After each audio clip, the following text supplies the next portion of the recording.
Кункову я ще парушил написати село родинне моїх дідів і мого тати, там, де прискіп плине і копу гарді видно. Там є таке місце на вижі, церков стоїть бідно. Найменша школа ще там ходила, що імено породя думні носила.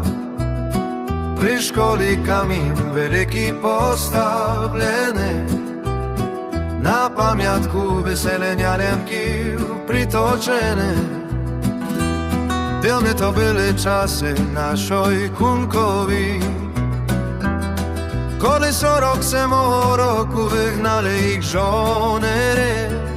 Rozeszliście pід каравинами на землі, як їх називано одискани, як діда Сталина Бог до себе забрав, хто міг, хто вертав, заходу добиток торгав, дзвінчики барни. Chłopики, dudyki wiertali po swoi, zapuszczone domy i komórki. Duże zostało na tak zwanym zachodzie, tam, że pomerli, pozakładali nowych rodzin. Dzieci wyselenych mich nosia spolaczyli, lewo korenia w Kunkowinę zabili.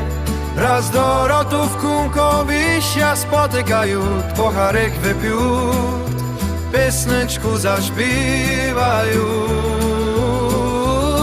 Do śmiatołkacza molitwów nosimy, Boha Otca o szczęścia i zdrowia prosimy. W kapleci pід chapą świeczku zapalmy i sztori w Kunkowi się spotkajmy. I sztori w Kunkowi się spotkajmy.